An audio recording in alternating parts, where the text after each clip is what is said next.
Hey everyone! As we've noticed yesterday when we went over the lesson, we learned about Avogadro's number and the mole, and today we're going to continue on with the chemical quantities chapter in your textbook by talking about molar mass and the mole. We did cover this at the end of chemistry, so hopefully a lot of this is review. However, if any questions arise, please make sure you guys come up and ask, and I'll be more than happy to help you guys. So let's go ahead and get started. I'm going to go briefly over counting atoms practice just because I had a few questions in class the other day. First, when we're counting atoms, we need to look at the little numbers to tell us how many. And these little numbers are called subscripts. Subscripts go with the element that they're right after. And if there is no subscript, it's an understood one. Usually people do pretty okay with those. What they mess up on is the parentheses. So parentheses work just the same way as in let's say math class. You distribute the number throughout all of the things in the parentheses. So this 3 is going to be distributed to both carbon and oxygen. So let's go through these and make sure that we understand how to count atoms. If we have lithium sulfate, we'll notice here I have 2 lithium. Sulfur doesn't have a number here, so it's an understood 1. And the oxygen is 4. Here, nitrogen is just 1, hydrogen is 4, chlorine, there's no number after it, so it's an understood 1. Just to give a little heads up, if you ever see a C followed by an L, that's always going to be chlorine. It's never going to be carbon and iodine, unless I specifically tell you. Here, iron is 2. Here I have my parentheses, so I have to make sure I distribute my 3 to both. So here, 3 times 1 gives me 3 carbon. And we got to multiply it. So 3 times 3 gives me 9 oxygen. And then over here, we have another set. So this 3 goes both nitrogen, gives it 3. And then 3 times 4 gives me 12 hydrogen. Here I have 1 phosphorus and 4 oxygen. As a little bit of an introduction, the mole is always equal to Avogadro's number, or that 6.02 times 10 to the 23rd. But what we're going to notice is that we have 1 mole of a substance. They can actually have different masses. They're not all equal to the same number.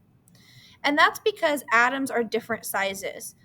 So even though we have the same number of atoms or particles, the sizes are going to be different.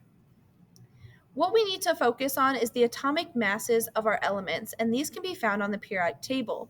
So if you're looking, typically the periodic table has a name, it has the atomic number, the symbol, and then it will usually have a decimal number, and ours is going to be located in the bottom, and this is your atomic mass. For example, carbon has a mass of about 12.011 AMU or atomic mass units, while magnesium that we see up here is 24.305. Now, molar mass is described as the mass in grams of 1 mole of a substance. And so generally, the units are going to be grams per mole or written as grams per mole. So how to find molar mass of a compound? Because elements are easy. We just look on the periodic table. A compound, what we do is we need to find out how many grams of each element there are, and then add up all of those elements' masses. This method is used for all kinds of compounds, whether they're molecular or ionic. And one thing to note is to find the mass or the molar mass, you have to know the formula of the compound. So I will either give you the name and you have to give me the formula, or I'll give you the straight formula and you can go from there. So here's our first example. It says the decomposition of hydrogen peroxide, which is H2O2, provides sufficient energy to launch a rocket. What is the molar mass of hydrogen peroxide? I always write it as my 2 elements that I'm working with. I have 2 hydrogen and 2 oxygen. Then what you guys need to do is look at your periodic table. So if you guys see hydrogen, hydrogen's number is going to be here. Oxygen's is going to be here, and we're going to fill those in. So hydrogen's 1.0079, oxygen's 15.999. what you're going to do is you're going to multiply those two values, multiply, and then we have to make sure we add them all together. So here, this one, when we multiply across, this one when we multiply across, and then when we add it together, we get 34.0138. Now remember, this is grams per mole. Most of you guys did this enough last year. I did not require you guys to show me your work. You guys don't have to show me your work this year for these, but make sure that you guys are writing down your answer. One thing to note, and the reason I like to show my work for this one, is remember when we multiply versus add. So we have to make sure we follow sig fig rules. So here I have 1, 2, 3, 4, 5 sig figs, 5 sig figs here. I'm multiplying here, so I have 5, I have 5. And then here we're adding. So adding is based on decimal places. This has 4 decimal, and this only has 3 decimal. So my answer can only go to 3 decimal places, technically, if I asked you to give me a final answer for molar mass. Down here, I want you to see if you can try this on your own and see how you do. So pause the video and attempt it. Now that you've paused the video and you guys have attempted it, let's see how you guys did. Here, if you were rounding to the correct number of sig figs, you can only have 3 after the decimal according to these. So 96.085 grams per mole would be your correct answer. Up here, now that we've kind of recovered how to go through molar mass, we can use those as a conversion factor to convert between the mass of something and moles. So again, remember mass is typically in grams for us. One thing to note is I want you to use the unrounded molar mass in conversions. So we want to use that unrounded number because we don't want to round until the very end. So here we're going to do an example of going from moles to mass.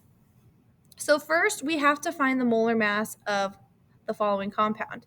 And if you find it of calcium nitrate, you're going to see that the molar mass, when you calculate it, is 164.086 grams per mole. And we can use that in our conversions. We always start with what we know. So here I know that I have 0.433 moles.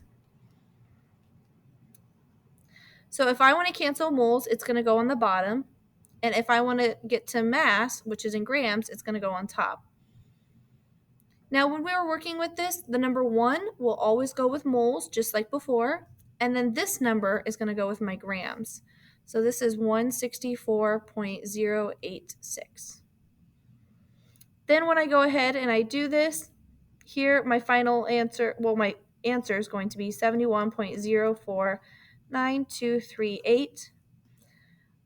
Make sure you're rounding to the correct number of sig figs. So here I have 3 sig figs. So this one is going to have 3 sig figs. My unit is grams because that's what I'm asking for. And I'm going to say grams of calcium nitrate. I want you to try this one. So if you pause the video, let's see how you guys do. And we're going to put the answer on the next slide. Now that you've had a chance to kind of answer that, let's see how you guys did. Hopefully you guys got 532. So when we look at this, we are going to have 6.33 cancel mole, 1 goes on the bottom, molar mass on top.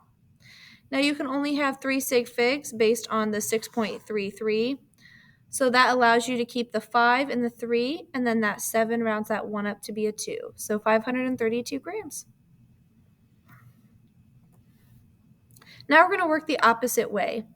Instead of starting with moles and going to grams, we're going to be giving grams first and then try to get to moles. And this process, we're just going to go backwards. Again, we need the molar mass in order to go between moles and grams. So the molar mass of glucose I found to be 180.1548 grams per mole. Again, we took the 6 times carbon's number plus 12 times hydrogen's number plus 6 times oxygen's number. With this, we're going to always start with what we're given. So 5.380 grams of glucose is what we're given. To cancel out this grams, I need to put it on the bottom.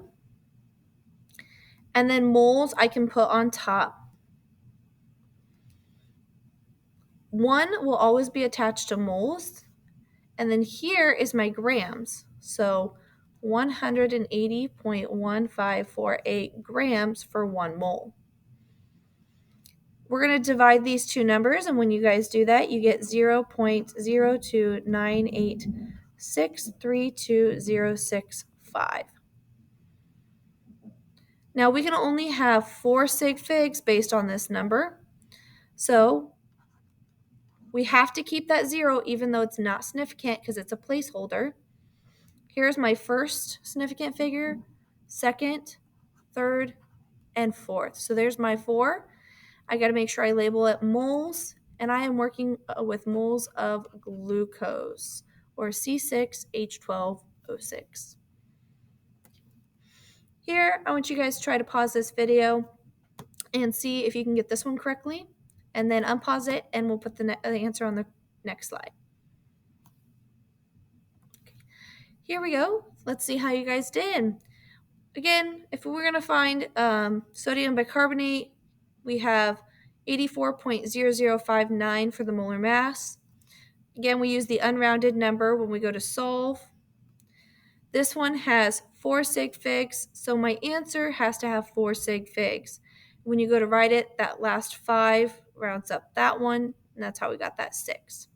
We get moles of sodium bicarbonate. And that's the end of today's lesson. If you have any questions, please make sure you ask. And otherwise that, I hope you have a great day.